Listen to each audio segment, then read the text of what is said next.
A'udhu billahi minash shaitanir rajim. Bismillahir rahmanir rahim. Ahsan Naqvi. Today we are going to deal with a very important topic, which is important from every point of view.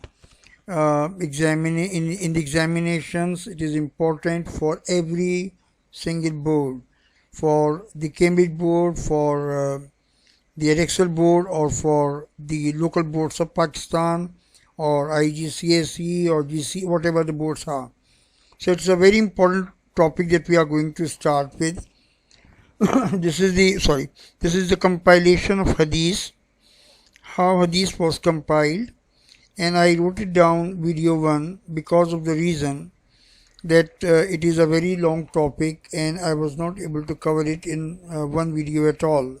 So this is video 1, and we are going to proceed very quickly because it is a long process that we have to go through.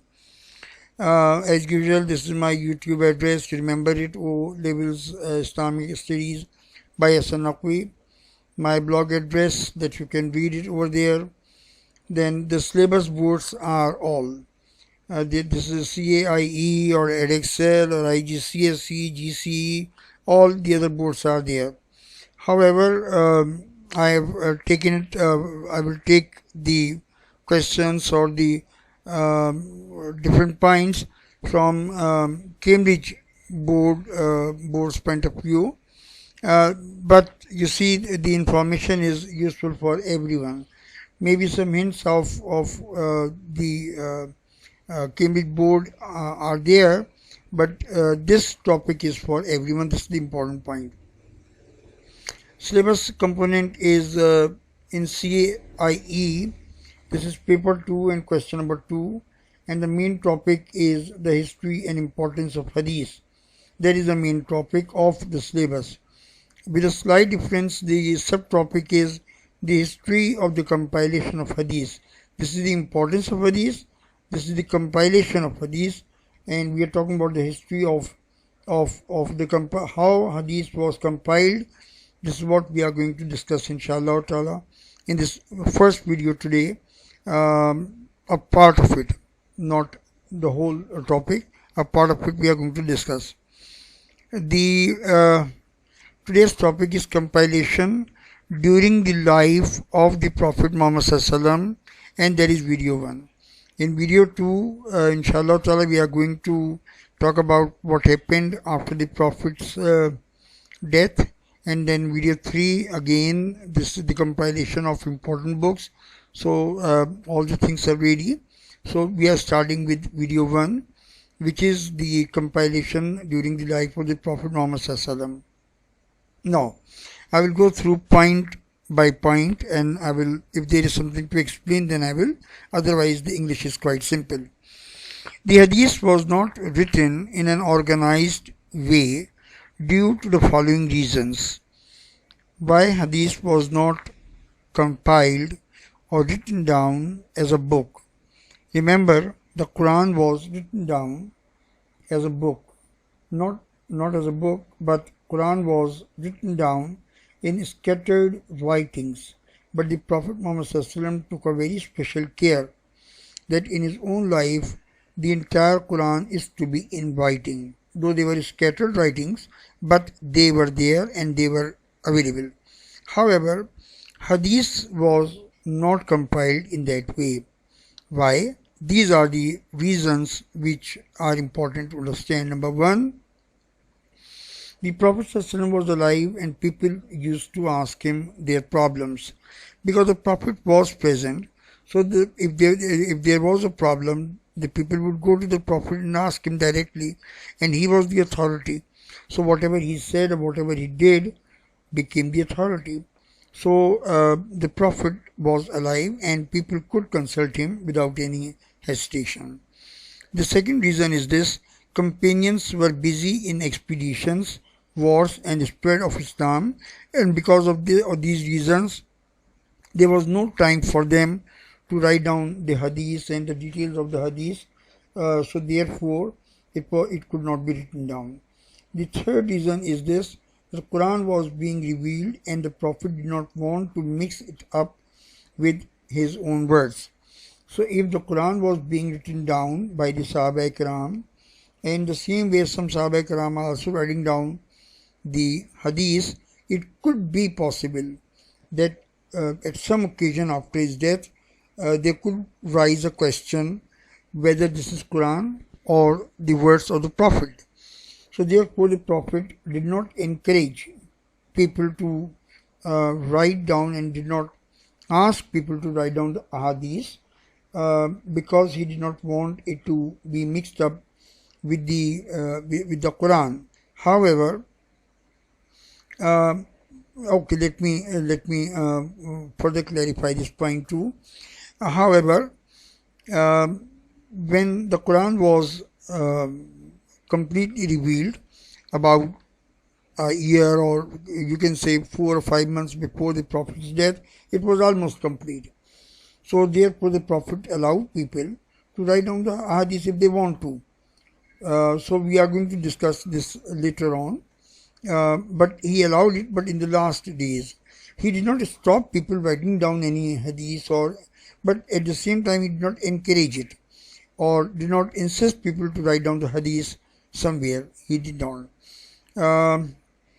One important point is this, that practically it was not possible to write every activity and every word of mouth, because the Prophet had a life of 24 hours, and in those 24 hours every single minute was Islam, every single minute was Sunnah, even his sleep was a Sunnah. So therefore it was not possible for anyone to write down every single activity of every single minute to note it down. That was not possible. So therefore the hadith was not compiled in that way. However, companions remembered every activity he performed and every word he said, because it was the matter of their faith. Prophet Muhammad ﷺ was faith. For them he was Islam. And Arabs, because they could remember and they used to remember so many things, the pedigrees of their horses, their own forefathers, histories and poetry, and so their memory was remarkable. But for the Prophet, he was everything. For the companions, he was everything. So whatever he did, whatever he said, deliberately they saw him, they watched him, they observed him, and when he uttered a single word, they remembered it.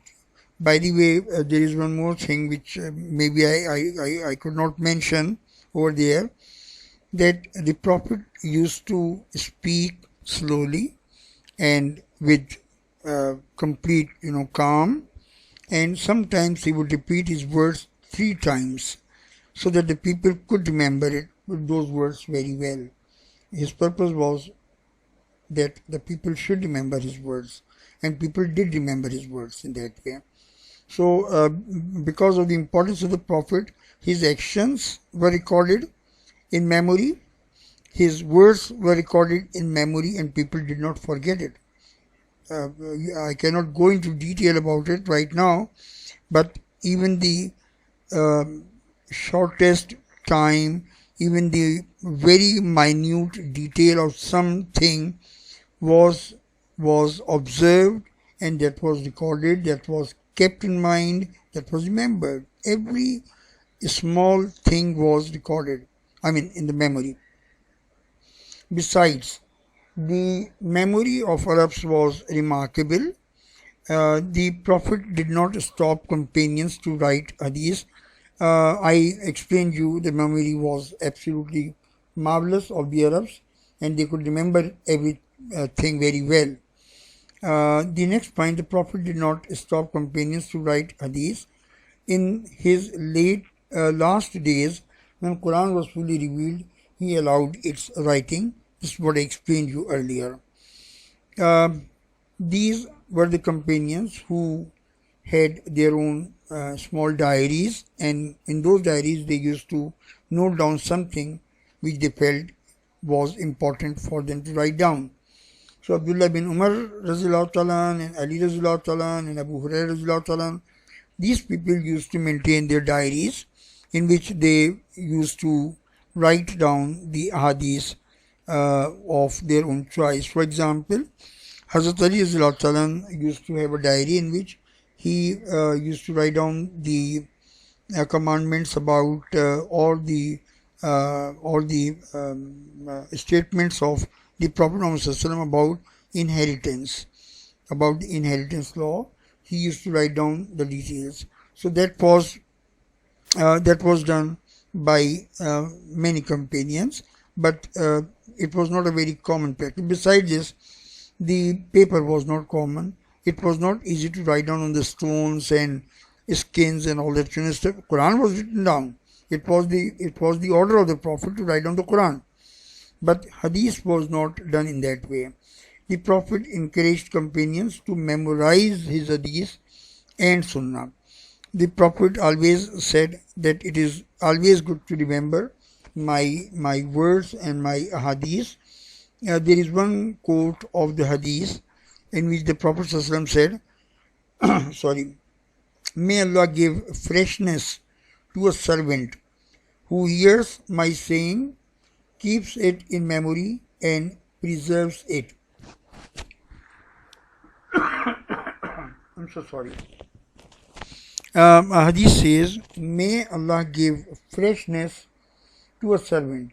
Allah उस नेक बंदे को, मेरे अल्लाह के नेक बंदे को ताजगी अता फरमाए, freshness अता फरमाए, who hears my saying. Number one step is to hear the Prophet saying, keep it in memory, remember it, and preserves it. And if he can preserve it by writing or in the memory and pass it on to the others and communicates it and pass it on to the others, Allah give him freshness. This is the hadith of Sunan Abu Dawood, and this is all about the compilation of the hadith in the life of the Prophet. In your books you can also read some more details, but please remember this point, that Quran was written down in a very regular way, in a very organized way, and that was preserved. However, hadith could not be written down in that way. This is what I tried to explain you. Thank you very much. If possible, please subscribe this channel. God bless you. Allah आपको और आपकी family को सबको बहुत खुश रखे. Thank you.